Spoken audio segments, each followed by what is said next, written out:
আযাব থেকে বাঁচার জন্য অনেকগুলো আমল আছে, এই আমলগুলো আমরা করতে পারি। এগুলো কবরের আযাব থেকে আল্লাহ তাআলা আমাদেরকে হেফাজত করবেন, এবং এই বিষয়ে আমাদের একাধিক ভিডিও আছে।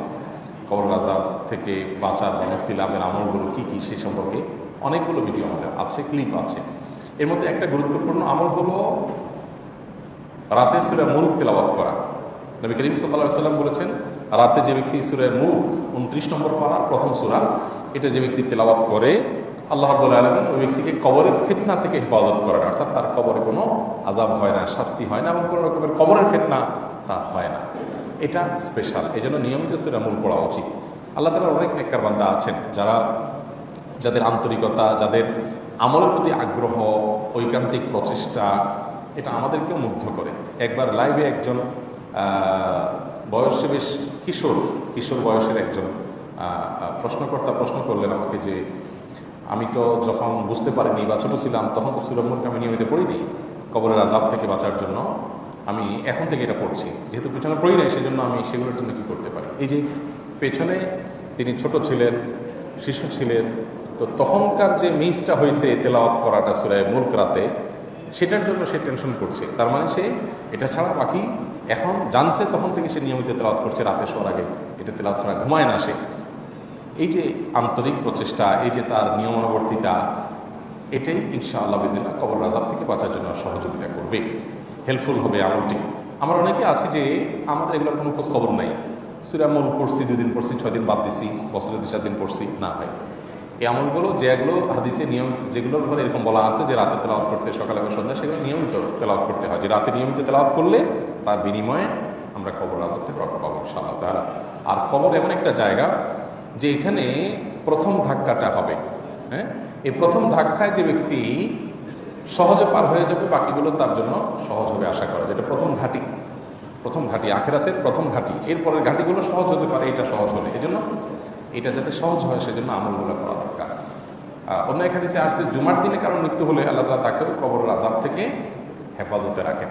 এখন জুমার দিনের মৃত্যু তো আমাদের হাতে না, তো সেটা আল্লাহর উপরে তাওয়াক্কুল করতে হবে, আল্লাহর কাছে চাইতে হবে যে আল্লাহ আমাকে নেক মৃত্যু দিও, জুমার দিনের মৃত্যু দিও, এটা দোয়া করা যেতে পারে। আর আরেকটি বিষয় হলো যে কবরের আযাব বেশিরভাগ হয়ে থাকে 2টি অপরাধের কারণে। তার একটি হলো চগলখড়ির বদভ্যাস থাকলে, একজনের কথা আরেকজনের কাছে লাগানো, একজনের পেছনে গিয়ে তার বদনামি করা, আবার সামনে আসলে তার প্রশংসা করা, আবার যার কাছে গেছে তার কাছে ভালো সাজার জন্য আরেকজনের ব্যাপারে মিথ্যা কথা বলা, হ্যাঁ, আবার এর পেছনে যখন চলে গেছে তখন যার কাছে বদনামি করেছে তার কাছে গিয়ে আবার এই লোকের বদনামি করা। এই যে কথা লাগালাগি করা, সবার কাছে ভালো থাকার চেষ্টা, আল্লাহ মাফ করুক, এই চগলখড়ির বদভ্যাস যাদের মধ্যে থাকে, এই অপরাধের কারণে কবরের আযাব বেশি হয়। অর্থাৎ এটা থেকে বেঁচে থাকা হলো কবরের আযাব থেকে বাঁচার আরেকটা আমল। সেই সাথে আপনার পেশাবের যে ছিটাফোঁটা, এগুলোর কারণে কবরের আযাব হয়। অর্থাৎ এই ছিটাফোঁটা যদি গায়ে লাগে, ড্যাম কেয়ার করে পরিচ্ছন্ন না হয়, সেটার কারণে কবরের আযাব হয়। হাদিসে আছে, ফাইন্না আম্মাতা আযাবাল কবরি মিনহু ইস্তানজিহু মিনাল বাউল, তোমরা পেশাব থেকে ভালো করে পবিত্রতা অর্জন করবে, কারণ বেশিরভাগ কবরের আযাব হয়ে থাকে এই পেশাবের ছিটাফোঁটা এগুলো লাগার কারণে। তাহলে সূরা মুলক রাতে নিয়মিত তেলাওয়াত করার চেষ্টা করবো ইনশাআল্লাহ। জুমার দিনে যেন আল্লাহ তাআলা আমাদেরকে মৃত্যু দেন সেজন্য দোয়া করবো ইনশাআল্লাহ। আর চগলখড়ি করা, একজনের কাছে আরেকজনের কাছে লাগালাই করা, এই বদভ্যাস থেকে বেঁচে থাকবো।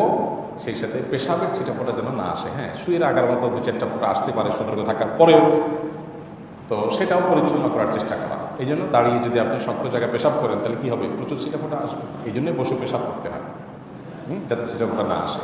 এক কথা, পেশাব থেকে পবিত্র থাকা, যদি এসেও যায় ধুয়ে ফেলার চেষ্টা করা, পবিত্র করার চেষ্টা করা। তো এই আমলগুলো মোটামুটি কবরের আযাব থেকে আমাদের রক্ষা করবে। এছাড়া আরেকটা আমল আছে 5 নম্বর, সেটা হলো নামাজের শেষ বৈঠকে দোয়া মাসুরার জায়গায় আমরা যে আল্লাহুম্মা ইন্নী যালামতু নাফসি পড়ি, এখানে আরেকটা দোয়া আছে, আল্লাহুম্মা ইন্নী আউযু বিকা মিন আযাবিল কবর ওয়া আযাবিন নার ওয়া আউযু বিকা মিন ফিতনাতিল মাহইয়া ওয়াল মামাত ওয়া আউযু বিকা মিন শাররি ফিতনাতিল মাসীহিদ দাজ্জাল। এই যে শুনতে আছে, আল্লাহুম্মা ইন্নী আউযু বিকা মিন আযাবিল কবরি ওয়া আযাবিন নার, আল্লাহ আপনার কাছ থেকে কবরের আযাব থেকে পানাহ চাই। এই দোয়া শেষ বৈঠকে বেশি বেশি করে পাঠ করা, আর সাধারণ সময় বেশি বেশি করে আল্লাহর কাছে এই দোয়াগুলো পাঠ করা। এই 5 রকমের আমল বা আরও যে হাদিসে বিভিন্ন আমলের কথাগুলো আছে সেগুলো যখন নিয়মিত করবো, আশা করে যে আল্লাহ তাআলা আমাদেরকে কবরের আযাব থেকে হেফাজতে রাখবেন।